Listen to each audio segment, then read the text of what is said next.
जीअं तव्हां स्क्रीन ते ॾिसो पिया एक्सरसाइज़ नंबर 5 असां डिस्कस कंदासीं अॼु क्लास 4 खे।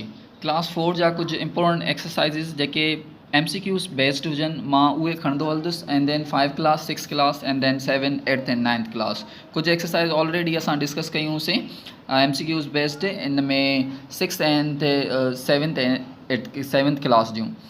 ॾिसो हिन में जेको आहे एंड बिकॉज सो बट इहे 4 कंजक्शन्स आहिनि, 4 डिफरेंट कंजक्शन्स आहिनि। असांखे हिकिड़ो पैसेज मिलियल आहे, उन पैसेज में पॉसिबल आहे तव्हांखे हिकिड़ो पैसेज अचे या MCQs अचनि, उन में तव्हांखे इहे कंजक्शन पुछी वञनि ऐं डिफरेंट IBAD टेस्ट में कंजक्शन्स ईंदियूं बि आहिनि।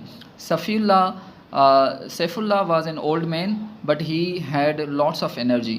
सैफुल्ला जेको हुयो उहो ओल्ड मैन हुयो पर हिन खे तमामु घणी एनर्जी हुई। हाणे जेको बट इस्तेमालु कंदा आहियूं उहो 2 कंट्रास्ट आइडियाज़ जे लाइ यूज़ कंदा आहियूं। I like ice-cream but I don't like fruit. I like coffee but I don't like lassi. सो जेके माना 2 अपोज़िट आइडियाज़ हुजनि त उन्हनि जे लाइ असां बट यूज़ कंदासीं।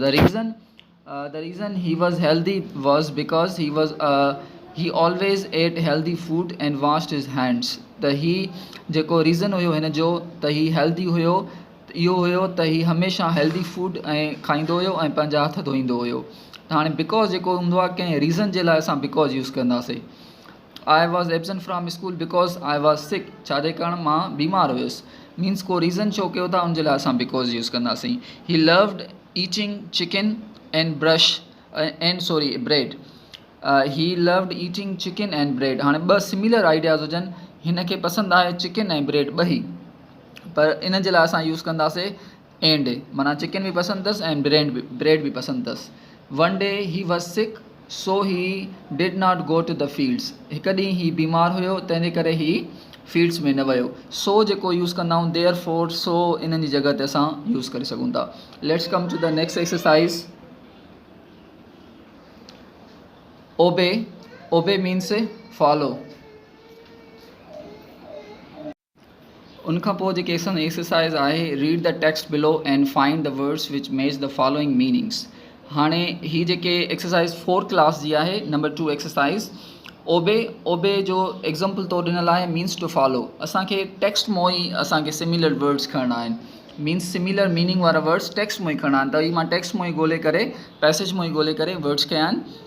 टेक मीन्स गेट वठण बि आहे एंड एबडक्ट मीन्स कंहिंखे अगवा करण बि आहे। ही टेक अ चाइल्ड, ही टेक्स द चाइल्ड, ही ॿार खे अगवा करे थो।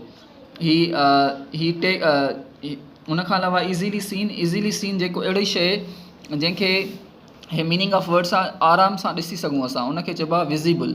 ऐं जेको can not be easily seen, जंहिंखे असां नेक्ड आई सां न ॾिसी सघूं, जीअं एटम आहे नंढो ज़रो पार्टिकल जो, त उनखे असां चवंदासीं इनविज़िबल माना असां नेक्ड आई सां उनखे नथा ॾिसी सघूं।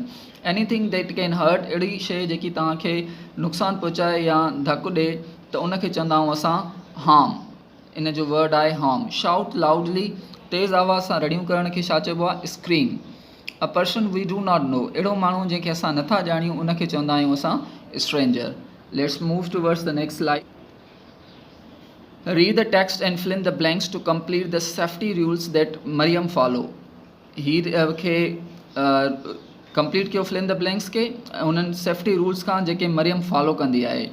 त मरियम नोज़ हिकिड़ो पैसेज आहे, उन मुताबिक़ असांखे उहो पैसेज पढ़ी करे कॉम्प्रीहेंशन पैसेज बि तव्हांखे ॾेई सघिजे थो, टेस्ट में अची सघे थो। ऐं उन खां पोइ उन पैसेज खां पोइ तव्हांखे उहे सवाल जा आंसर्स ॾियणा पवंदा, क्वेश्चन्स जा आंसर ॾियणा पवंदा। Mariam knows her parents names. त मरियम पंहिंजे पेरेंट्स जा नेम्स ॼाणे थी, their telephone number and her address. And then she takes, she सां एस ऐं एस लॻंदा, she takes permission before she goes anywhere. She checks first with her parents before she accept anything from others. जॾहिं बि का शइ ॿियनि खां उहा वठंदी आहे त पहिरियों पंहिंजे पेरेंट्स खां चेक कराईंदी आहे। She takes a friend with her when she goes to play outside. जॾहिं हू ॿाहिरि खेॾणु वेंदी आहे त हू पंहिंजे पाण सां गॾु दोस्त वठी वेंदी आहे। She says no, gets away and shout for help. जॾहिं हू न कंदी आहे उहा परते हली वेंदी आहे ऐं रड़ियूं कंदी आहे हेल्प जे लाइ। She always tells everything to her parents. हू हमेशह पंहिंजे वालदीन खे ऐं असांजी इज़ एम आर जेके टू बी वर्ब्स आहिनि उहे असांखे हुन में पुट करणा आहिनि। त जमीला ऐं अज़रा ॾिसो, जमीला ऐं अज़रा ॿ सेपरेट नाउन्स आहिनि, यानी प्लूरल आहिनि। सिर्फ़ु अज़रा हुजे हा त इज़ यूज़ कयूं हा, जमीला ऐं अज़रा ॿ आहिनि त हुननि जे लाइ आर यूज़ कंदासीं। जमीला ऐं Azra are good friends. The teachers plural आहे त are looking at the paintings. I सां एम यूज़ कंदा आहियूं, I am tired so I am going to sleep. My cat is drinking milk. I am fasting today means मां अॼु रोज़ो रखी रहियो आहियां। She is a cute baby and the bird is flying in the sky. त हीअ जेको आहे असांजो एक्सरसाइज़ आहे। उन खां पोइ आहे असांजी U can see on the screen आहे त अ friend is not a family member. हाणे ॾिसो, माई ब्रदर मदर डॉटर, हिननि मां हिकिड़ो 8 नंबर माना मुख़्तलिफ़ नंबर, इहो डिफरेंट टेस्ट में FPSC NTSC ऐं सखराई बि टेस्ट में पुछे वेंदो आहे त 8 नंबर खे स्टैंड आउट कयो, सेपरेट कयो। त हाणे ॾिसो, मदर ब्रदर डॉटर इहे असांजा फैमिली रिलेशन्स आहिनि। Friend is not family relation, इहो इन जे करे इहो रीज़न आहे असांजो, त इनखे असां सर्किल कंदासीं। बॉय फीमेल वुमेन गर्ल, हाणे फीमेल विमेन गर्ल इहे फीमेल आहिनि टई, त बॉय जेको आहे इहो मैस्कुलाइन आहे ऐं हू फेमिनाइन आहिनि, त पोइ बॉय खे असां सेपरेट कंदासीं। ॿियो आहे शू, सैंडल, सॉक्स, बूट। हाणे बूट सैंडल शू इहे असां वियर कंदा आहियूं, इहे असां कंहिं चमड़े जा या कंहिं शइ जे ठहियल हूंदा आहिनि। सॉक्स जेके आहिनि उहे क्लॉथ जा ठहियल हूंदा आहिनि, इहो सभिनि खां मुख़्तलिफ़ आहे। Lake, forest, ocean, river. हाणे ॾिसो, ओशन, रिवर, लेक इहे टई जेका आहे वाटर सां कंसर्न आहिनि। Forest is not concern with the water, त फॉरेस्ट जेको आहे ऑड आहे, मुख़्तलिफ़ आहे। Chair, seat, table, sofa.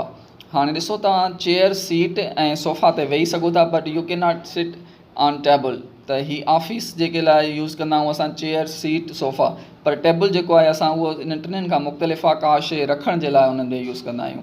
Rice, fish, chicken, beef.